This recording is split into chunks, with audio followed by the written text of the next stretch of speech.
Nabi Muhammad Shallallahu Alaihi Wasallam hijrah dari Makkah ke Madinah. Kenapa? Apa alasan Rasulullah hijrah dari Makkah ke Madinah? Hah? Ini salah satu kekeliruan yang mesti diluruskan. Tapi tidak apa-apa, setidaknya udah berani menjawab. Dan saya yakin itu rata-rata jawabannya. Sudah biarin, nanti kalau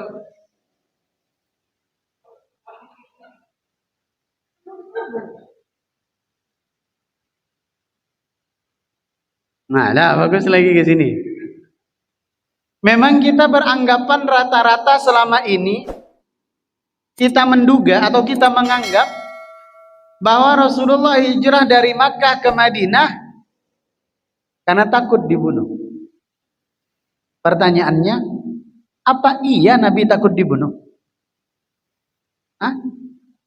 Jangankan Nabi, sahabat-sahabat Nabi saja kan tidak takut dibunuh. Bahkan mereka jihad di jalan Allah, mempertaruhkan nyawanya, membela agama Allah dan menjaga Rasulullah. Kalau sahabatnya saja tidak takut dibunuh, apalagi nabinya. Sepertinya kurang masuk akal. Masa iya Nabi takut dibunuh? Lagi pula begini, kalaulah Nabi itu hendak dibunuh, masa iya Allah nggak melindungi nabinya? Iya kan? Masa iya Allah tidak menyelamatkan nabinya? Jangankan Nabi Muhammad, Allah berkuasa menyelamatkan Nabi Ibrahim sehingga dibakar pun beliau tidak kepanasan tapi justru kedinginan. Allah saja berkuasa menyelamatkan Nabi Musa sehingga ketika dikepung oleh Firaun diperintah oleh Allah melemparkan tongkat sehingga laut itu terbelah menjadi dua dan membentuk jalan yang luas. Allah berkuasa menyelamatkan Nabi Musa.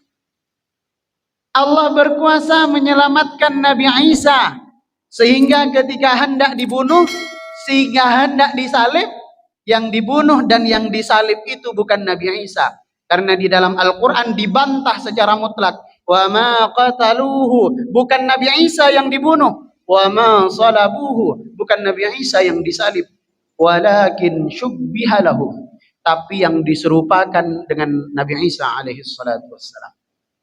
Allah berkuasa.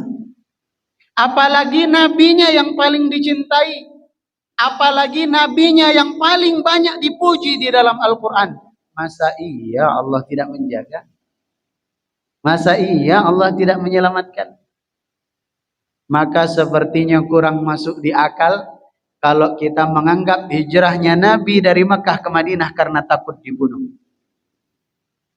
Karena kalaupun dibunuh membela agama Allah, matinya juga mati syahid. Maka jawaban yang tepat adalah hijrahnya Nabi dari Makkah ke Madinah bukan karena takut dibunuh, karena pasti Allah jaga. Hijrahnya Nabi dari Makkah ke Madinah alasannya adalah karena tunduk patuh kepada Allah Subhanahu wa taala. Ini yang harus kita ambil hikmahnya hari ini. Salah satu ciri orang yang beriman adalah ketika diperintah oleh Allah Subhanahu wa taala apapun perintahnya, maka responnya sami'na wa ata'na. Ya Allah, kami dengar, wa ata'na, dan kami patuh.